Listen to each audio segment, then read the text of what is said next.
a sea where freedom is alive. His shots break from the woods. Take 45. Life is good. She's forever and he probably should. Tearing Nashville neighborhood in the land of free. Life is good. He's always shooting down in cars. He probably should. His life is good. He wouldn't leave you even if he could.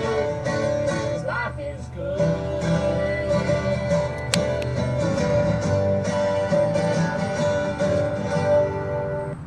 Yep, Hickok 45 here, your internet shooting companion, coming to you from the beautiful hills of Middle Tennessee, the barren hills still of March. Yes, the home of Alvin York. Who else? Sam Houston. And my gosh, we can name all kinds of people. Pat Summitt, right? So we're really proud of the people that were born here or maybe lived here a long time. We claim them, yes, as I said last week. If you lived here a long time, we claim you. It's your home. One of your homes, at least. So I'm glad y'all came out again. It's still breezy in March, and we're getting close to April, though, so we're going to have a lot of nice weather. Comes and goes around here in March, where it'll be, be really nice and balmy, but then really chilly, and back and forth. Once you get into April, we don't get as much of that, although we have had snow on April Fool's Day, I know, and so you just don't know. Once it gets into August, we can count on warmer weather. Yeah, pretty brilliant, aren't I? Well, welcome aboard again this week. You saw what I have out here. Many of you know what it is. The Revelation Model 99. It's a high standard, oh gosh, what is it? Model 104 or something, I forget now, but it's made by High Standard, but for Western Auto. Yeah, Western Auto used to sell a lot of firearms back in the day, just like a lot of hardware stores and even big department stores, like Montgomery Ward's or Sears and those places. And so, even the Walmarts of the world and Kmart's used to sell a lot of guns, and they'd have guns that were made specifically for them, maybe under different names, like Revelation is a High Standard. And y'all know, many of you, a lot of you are new. I mean, a lot of, thousands of new subscribers every day. So, I don't know, most of you watching this have seen a lot of the videos probably, but in case you don't, this is the first handgun I guess I ever fired. Okay, this was Dad's, and he got this from my mother for Christmas in 1960. Okay, and so this was the first handgun I fired. I was 10 years old, and yeah, so I've had this a long time. Actually, I didn't own it until, I don't know, gave it to me in the 70s, I guess. Early mid 70s. Okay, but I mean, I've been firing it since I was 10 years old. So this gun's been around a lot. I shouldn't mess with it too much, should I? It's not a bad gun. When I got into Smith & Wessons and collecting those and some Colts, I owned a Python, of course, in the mid 70s. Bought my first one in 74, I guess. And then big old end frames and K-frame Smith & Wessons in the early 70s, and right on up since then and everything. It was probably pretty easy for me in the 70s to regard this as really a cheap old gun, even though it had sentimental value even then. But over the years, the more I handle it, even in comparison with I guess higher quality firearms in some ways, it holds its own. It really does. And those of you who are familiar with this firearm, the High Standard or the Revelation, under the Revelation name or whatever, you know what I'm talking about. They're it's an alloy frame of some kind, but they're just well made. This thing has been shot so many thousands of times, and by my brothers, my mother even, my dad and uncles and aunts and cousins growing up was fired by everybody, and so many times. And you know, it's still solid, never been worked on, and locks up just fine, I think, and shoots fine. Neat old gun, neat old gun. You know, it says around the side. It's kind of neat too, the history of it, of course. And then coming from Western Auto. It says Western Auto Supply Company, USA. That's interesting. So it's a Western Auto gun, yeah, made by Western Auto. No, made by High Standard, and I just was in the mood to bring it out. You know, this is one of the most special firearms that I have, let's face it. So I might even load it and reshoot it. And ballistol, Talon grips, we get a lot of good support. All right, let's take some more shots with it. All right. And don't forget, as I remind you, our hats and things are at Bud's now. Bud's Gun Shop handles that. All right, what can we hit? You notice I hit the gong, and I really didn't even fire this thing before the video. I hadn't fired it in months or years. I don't know when the last time I shot it, but sights are still on.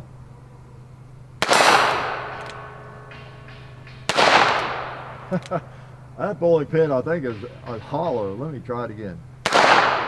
I don't know where I hit it. Try that 2-liter. Yeah, it shoots. Try the cowboy. Boom, dead center.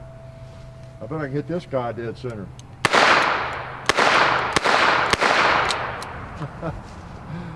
Yep. We always liked this growing up, my brothers and I, because it was 9 shots. You know, that was kind of neat. Back in the 60s, that was almost the 50s, but there weren't many firearms, pistols, handgun. Not that we had access to other handguns really, but holding 9 rounds we always thought was pretty cool. And didn't have any automatic pistols, 22s or anything like that growing up. This was the first pistol that entered our family. It really was. Let's try the gong again. I like that sound.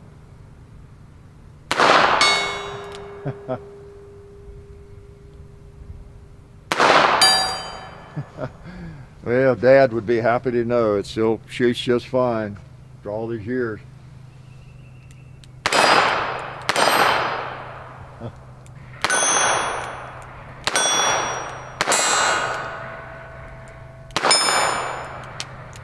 Yep, does good. Dad wasn't necessarily a big gun guy. He had, several, and partly because I got him into it later. He had more, but he had the rifle, the Ward's Western Field, and that was offered through Montgomery Ward, made by Mossberg. But this was his first handgun other than the military. He had a 1911 Remington Rand and all that, but he didn't have a handgun. My younger years, when he got out of the service, and this was his first handgun, and he'd always talked about it, and he kind of wanted one, and Mom got him this one for Christmas that year, so he had a handgun.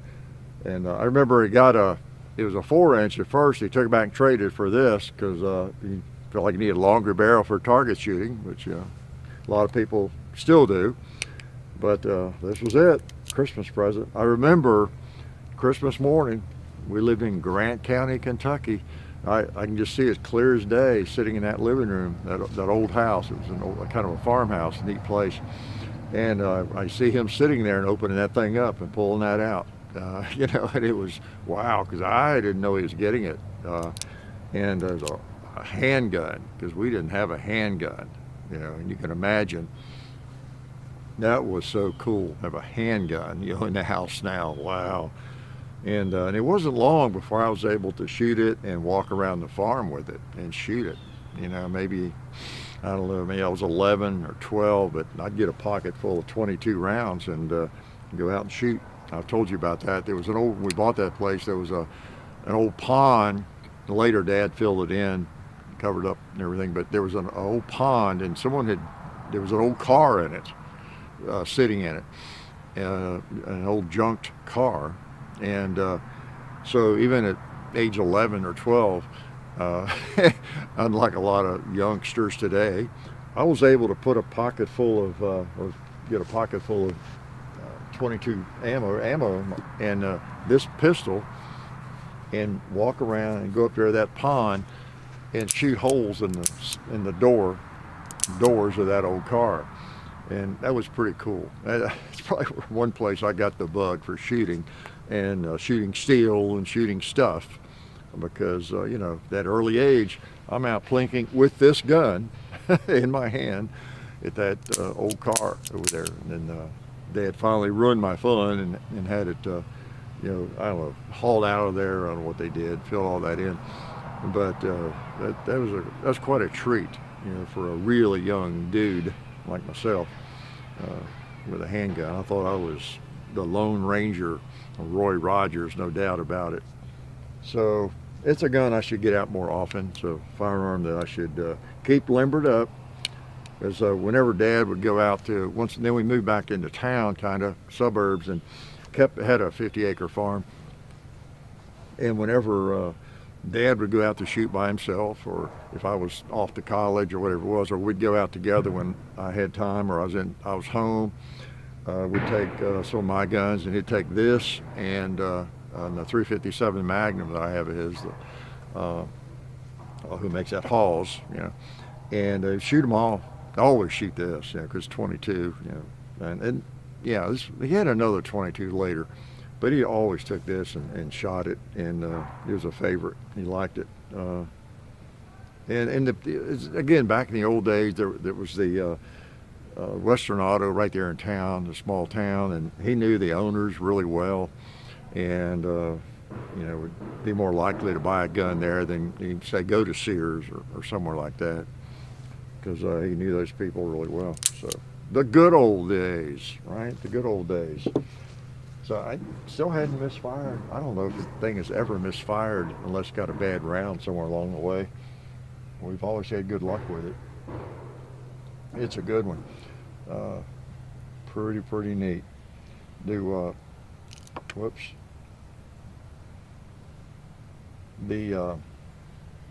Well, I was going to say that there can be no firearm probably that's more sentimental, you know, in my collection than this one.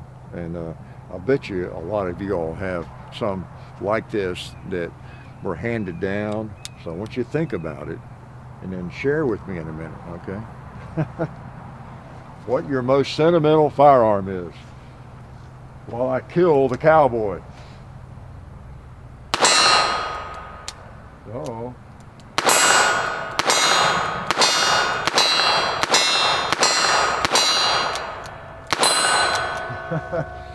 I spoke too soon, didn't I? Of course, I was firing double action, and so it didn't quite hit that one hard enough.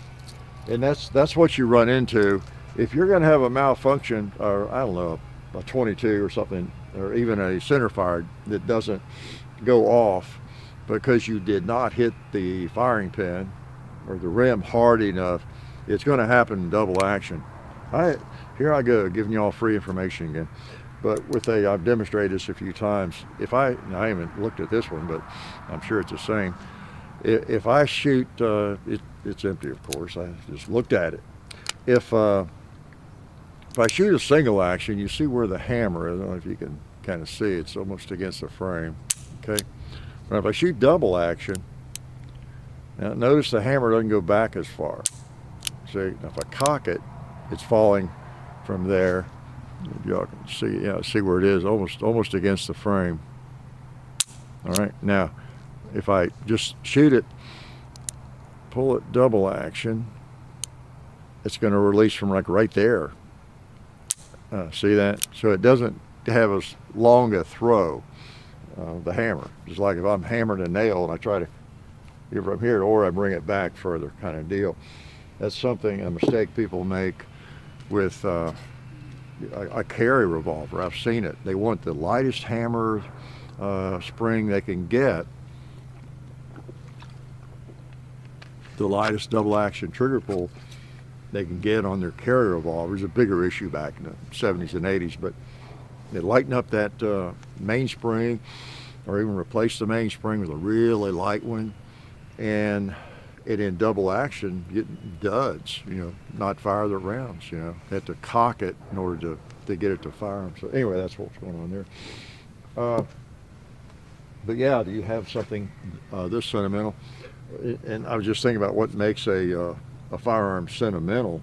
Of course, one thing is like this one, it came through the family, and so much family history with it. Dad shooting at thousands of rounds, like I say, all my family and cousins and everybody, brothers, me, packing it around the place, when I'm 11 or 12 years old, and 14 or 15 or 16, and then shooting it all my life, literally my entire life, since I was 10. That's pretty sentimental. But I guess in terms of other firearms that are sentimental, other than ones that belong to Dad, like this, I guess it's a firearm that, for me, a firearm that I've had a long time. Like last week or week before, I was shooting the Model 29. That's very sentimental, isn't it? Why? Because I've had it so long. It's been with me a large part, of my life. Not as long as this one, but that makes the firearm pretty sentimental, doesn't it? I think what else, you know what I mean by sentimental. It just has more meaning than, obviously, unless you're 10 years old, you know what I'm talking about. Well, even if you are 10, you know what I'm talking about. Like if I bought a gun like this at a gun show, it's just a gun, If I bought a Model 29 like the one I've had since '74, it would just be a Model 29, I could trade it, sell it, get a different one, it wouldn't really matter, right? But the one, it's just something really cool about having the exact one you've had for so long and have hung on to for so long, right? I don't know, I guess you get a gun that maybe you haven't had very long, but y'all probably have, many of you. In fact, I see comments about you inherited, make a comment about how you inherited maybe some firearm like we're showing in a video. You just inherited one, from your granddad or from an uncle or something, and maybe you haven't had that long, but that would be meaningful, right? That'd give one sentimental value, of course. I guess, the one that we got, the 1873 Winchester that we got recently, and even though I didn't really know the fellow who was a viewer and his son, I didn't know them until they contacted me. Just the fact that firearm is from a viewer, a loyal viewer, you would assume, right? And his son, at least, it was, from his son. I don't know that he knew he was going to be giving it to us, but that firearm is sentimental because of that. It has more meaning, and I guess that's the definition of sentimental. It has it has an intrinsic meaning, more meaning than just that piece of metal. You know what I'm talking about. So that's another way. I'm trying to think of others. Maybe a firearm maybe some old junker you bought that needed a lot of work and you refinished it or something, and finished the stock and whatever. I guess I don't know if that's sentimental would be the correct word, but it does have more meaning for you because you've worked on it. And that's the cool thing about firearms. They're like a piece of furniture or an old car. You can modify them to an extent. You can enjoy them and put different grips on them and all that sort of thing. You kind of personalize them, right? They become a little bit more personal. Oh boy, anti-gunners, just eat that up, wouldn't they? They already think we're all sick because we talk about firearms in such a lovingly way. Whereas they might talk about their car or their, their iPhone or their computer or anything the same way, and don't think anything about it. They just think of a firearm as something that's a violent piece of metal, right? They don't quite get it. like this, for example, this firearm. You know, the meaning a firearm like this has for anybody that's inherited it, it's kind of beyond words, really. You know, because like I see my dad holding this and shooting it. You know, when I shoot it, when I look at it, you know, I just think of him, and I just envisioning him shoot the thing like I saw him do so many thousands of times. You know, and all that. So let me take a shot. Let me take a shot. Oh, there's a tin can. You got to shoot a tin can when you have a 22 out, don't you? I think it's going through it. Just not moving it. I think I hit it higher that time. I think. I mean, I'm not making that.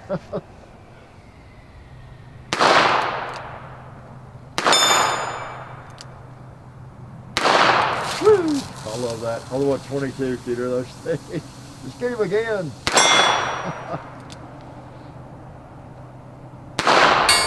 Yeah, nice. Click. Yeah. Yeah, I think y'all know by now. I don't. If I think I'm hitting something and it's not reacting, I'm not trying to cover up poor shooting. You know, I mean, we all know people like that. You know, they just got an excuse for anything that doesn't go right, or, you know, they never miss, or something wrong with the gun, or, you know, I hope I never ever do that or appear that way. If I think I'm hitting something and I'm just not hearing it, but I'm pretty sure I'm hitting it, you know, I'm not. Obviously, I'm not trying to convince y'all that, well, there's no way I could miss that. Oh, no, it'd be beneath me. No, y'all know I miss a lot, and I know I miss a lot, and I'm very capable of flinching and missing. But, you know, if you're a shooter, and this may be news to young people or young novice shooters who don't shoot much or haven't shot yet, I don't know. I hear from a lot of people say they don't shoot guns, but they like to watch the videos. Great. Maybe you'll be a shooter someday. But sometimes you just know. It's like shooting a basketball, like I've said before. You know, you just know that one's going in. You know, you can just tell when you release it. You know, okay, I did it right. I felt like it was right on. Still miss sometimes, but you're usually correct. You know, and same with shooting. When you let one go. Okay, I know I was in the right place. I know that sight was at the right spot when I broke the trigger. You know. And you didn't hear it, or you don't see the hole in the paper, but you know it must be there, and then sure enough it is. You just can't see it. So we all have those experiences. 22s are hard to see sometimes, those little holes. And I don't know if you notice, at least with me, of course I have the earplugs in and you don't, so it's different. And that comes up in lots of videos where I can't tell for sure I hit the steel. Until I watch the video, then I can say, oh yeah, I hear it, duh. But I got earplugs in, and so when I'm shooting up close, it doesn't make as much noise because it's a 22, it's a light bullet and everything. And so I may not even, it's not as loud, as you know. And the bullet gets there, again, the bullet gets, all these physics lessons I give you folks. The bullet gets there, the steel's close, so the sound of it going off, the gunfire, is also crowding out the hit on the steel, the sound of the hit a little bit, you know. And so, you know, you don't hear it distinctly with the earplugs in sometimes. I was just noticing there as I was shooting, the further I hit, the further I shot away, the better I could hear the steel. I'll do that again. Maybe y'all can tell. Well, you don't have earplugs in. Go get your earplugs. I'll start close and work my way out and see if I can kind of demonstrate that.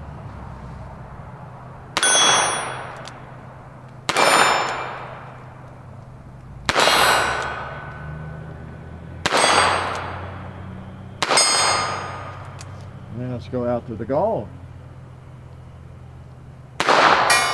Yeah. See, by the time it gets to the gong and the sound gets back to us, the sound report of the actual gunfire is subsided enough you can really hear it well. I wonder if I can hit that turkey over there. All right, popped it. Oh, yeah. Well, yep, Dad would be happy to know. the old revelation is still cranking, and that I've kept it alive. You know, I keep it going. I keep shooting it. And that's all you can do for people that are gone, you know, in a lot of ways. Well, that's one thing you can do. You can, you know, kind of live for them as much as possible, and, you know, keep things going, and just, you know, do the things they can't do. I don't know. It's kind of a lame attempt, I guess, but, you know, at least makes me feel better. You know, if you kind of continue. Well, as I've said before, you know, continue living the right way, of course, is the big thing. And it's kind of nice. It's a good feeling to take something personal that somebody had. Maybe it's your grandfather's watch. You know what I'm talking about. And when you wear it, you know, it's just kind of neat. You feel like you're continuing that tradition, you know, shooting a relative firearm like this, someone's passed away, or driving their car, whatever it might be. It's just kind of neat. So do I have anything brilliant to say this week? Not really. How about young people? Any advice? I don't know. Do I make a note of anything? You know, well, just, I've given this advice probably before to young people. Strive for excellence. Strive to do things really, really well. And again, in today's world where there's so many slackers, so many people think the world owes them a living. They deserve to be paid for doing nothing or whatever, for existing. You know, if you have some get up and go and some energy and character, do things the right way, show up on time and show up early, and really put yourself into whatever it is you're doing, whether you're cooking burgers at McDonald's, or you're digging ditches, or you're teaching school, or you're a cop, whatever the heck you're doing and you aspire to be, do it really well. Put some thought into it. Do it the right way, and just realize that nobody owes us a living. You know, whoever you're working for, that's a business probably. You might work for the government. That's a little different in that. But a business hires people because that business needs help in some capacity. Okay, if I start a business, if you start a business, let's say you and I start a business, mowing grasses, mowing yards or something, something really simple that we can identify with. And it grows and grows, and we need some other people. We've got to start hiring people. So we start figuring out we know what we're making mowing these yards. It's taking too much time. We got all these other jobs that people want us to take on their yard, and so we could hire 2 or 3 people, and we can figure out how long it would take us to mow this many yards, and what we can afford to pay them and still make a profit, et cetera, et cetera. Yeah. So that's what it's worth to us to hire 2 or 3 more people to help mow these yards and trim and whatever we do, landscaping. And so that's why those people that we hire, whoever they might be, have a job. You know, we don't owe them anything, you know, except to be fair with them and pay them what we can afford to pay them, and you know, treat them well. You know, make them one of the family, one of the company. So that's the only reason jobs exist. You know, unless it's some government make-work thing.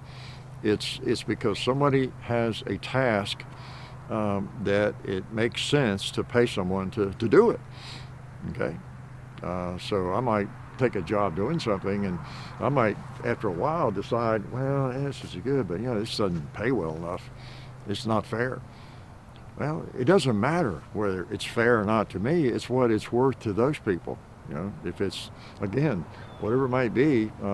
If it's teaching, like I've done, or whatever, that's what it pays. That's what it pays based on that situation. That's what, and I taught in private schools, which are like businesses, even though they were nonprofit. You know, the numbers, the bottom line had to match. I like government stuff. You know, so based on the tuition, the 2 different teaching careers I had, based on the tuition that the students paid, you know, the numbers on the spreadsheet in accounting had to work. had to work. So it doesn't matter what I thought I was worth. It's what I actually was worth to those schools and those private concerns. So anyway, none of us deserves to be paid. We just deserve to be treated right. And there are jobs out there that if we have the skills, we might be able to do.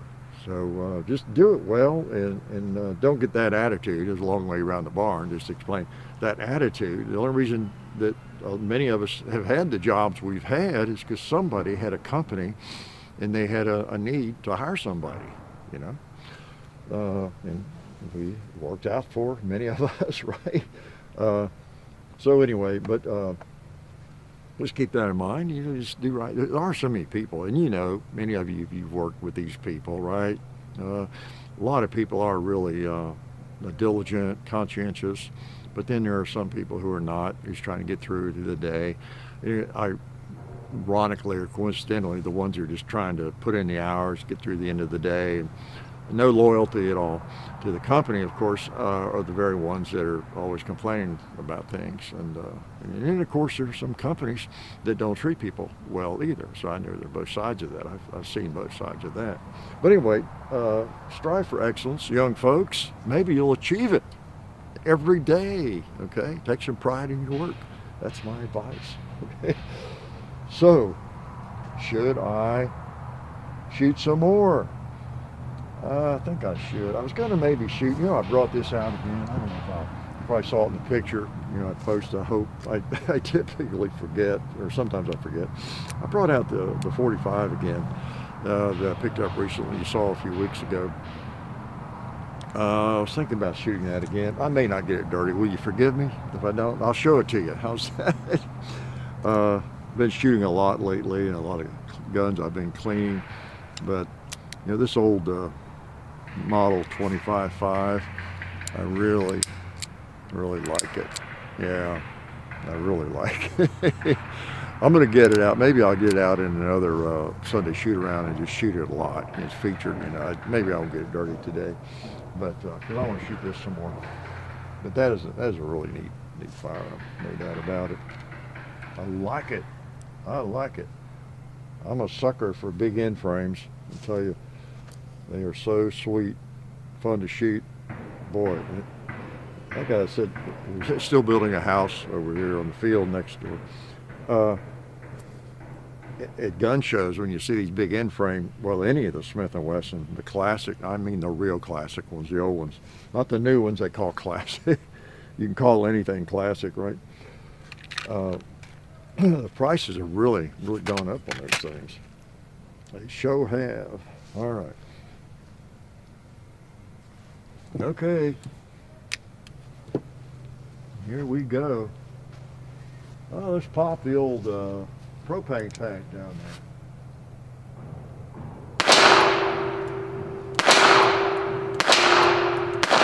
Now you hear that one?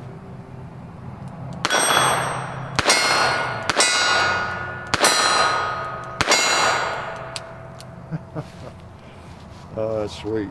That is sweet. It's funny. I don't know if any of y'all are that way, but I don't mind cleaning guns. Talked about that a lot. It's part of the hobby. I kind of enjoy putting it on usually it's on the shooting bench in my reloading room. Sometimes I do them outside on the shooting table on the range. But something about 22s, I do not enjoy cleaning. I don't know. In revolvers, as much as I like revolvers, I seem to not have the right cleaning tools sometimes for 22s or something. I don't know. With a rifle, it's not so much the issue, I guess. I just use a bore snake usually on the barrel, and you just got the barrel, on a rifle, and you got the action to clean up. But you've got the beauty of this is it holds 9 rounds, but also that's the negative when you're cleaning. You got 9 holes to clean, right? You got 9 chambers to clean, and I'm still a little bit old school. I tend to use a cleaning rod, but I think I might need to just go to. Of course, I let them soak a while, but maybe I should go to a bore snake on handguns too. I know a lot of people do that. I typically don't use bore snakes on handguns, but I might just do that sometime. Just get a pistol bore snake and do that. So I don't know. The other thing too, it's hard to be objective about this firearm. Some of you might think it's junk, because I remember I used to kind of look at it that way. Especially if you can appreciate a fine Smith & Wesson or a Colt, and then you look at this or hold it and you think, wow, who'd be interested in one of these? But I'm looking through it. Excuse me. I think I look at it through rose-colored glasses. What I'm trying to say. A little bit because of the sentimental value. So I see a better quality fire maybe than I have.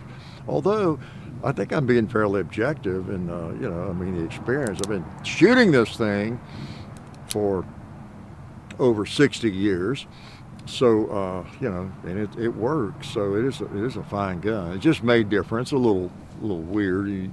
You've seen these maybe, the way they operate and everything, but pretty nice. High Standard is not exactly a junk gun company. They have an incredible reputation, really, don't they? Those, especially for 22s, what is that, the Citation, some of those competition 22 semi-automatic pistols, they're very, very collectible and high quality. So, made by High Standard. Well, that's not bad, is it? So, yeah, I'll just shoot it today. This is good enough. Notice I got the white paint on the sight, and there you go. That thing has slung a lot of lead in Grant County, Kentucky, and Boone County, Kentucky, and in Tennessee, Williamson County, Tennessee, and all around the state, or this part of the state. So, it's got a pin barrel too. Look at that. Wow. Pin barrel, that's like a Smith & Wesson, huh? So pretty neat. The old Revelation Model 99. Let me know if you've got one of these. I hear occasionally from some of you that do. Pretty neat. I've seen them at gun shows, every now and then. I seem to see more in like a 4-inch barrel or something, and I've been tempted to buy one. Whenever I see one, I think, oh man, cool, there's Dad's gun, maybe a different length barrel. And I've come close to it. They're not cheap because they're kind of classics, to buying one, but then I think, well, why would I do that? The only reason I like this model so much is because it's the one I grew up with. It's not like I've decided this is the ultimate revolver, or ultimate revolver model or anything like that. So anyway, 22s are a lot of fun, and can't go wrong with the 22. The ammo's not as cheap as it used to be. That was the other thing. Back when I was young, oh my gosh, you could buy a brick of 22 long rifle. I mean the high quality 22 long rifle, for less than $10. But I remember like in the 70s buying it at Service Merchandise. Seemed like the best place, best price, for $10 for a brick, and that was sorry Federal, but it was Winchester, Super X, whatever, good stuff. And it would buy that, buy the brick and go out and run it through the rifle or handguns, and that was what 500 rounds in a brick, I think. So I think they're more than that now. Well, I'm gonna let you go. I'm getting cold. Is that okay? You'll forgive me. I don't know how long we went, but we don't have a timer where we have to spend 3 hours together out here. But I do appreciate y'all coming out in the cold and hanging out with me. Yeah, and I don't say it often enough. I just really appreciate y'all tuning in, and don't forget, we run 3-4 videos every single week, whether you get it recommended to you or not, for the last 12 years, every single week. Okay, and I'm sure there's some videos you've not seen, probably everybody, that you would enjoy. You don't even know we're up. I don't know what to do. Repost them? No. But no, we have a lot of videos, and I'm reminded of that because I see comments pretty often about someone asking, and even on Facebook, and they're really, have you done a video on this, or when are you going to do a video on that gun? Do a video on this gun, and I'll maybe answer again, you say, yeah, we did one again, but I don't comment on much of that. So anyway, appreciate you coming out, and I hope to see you next Sunday, and I hope you're here, okay? And I'm not going to tell you what day it is, but as far as you're concerned, it is the 27th of March, right? Still a little breezy. Life is good.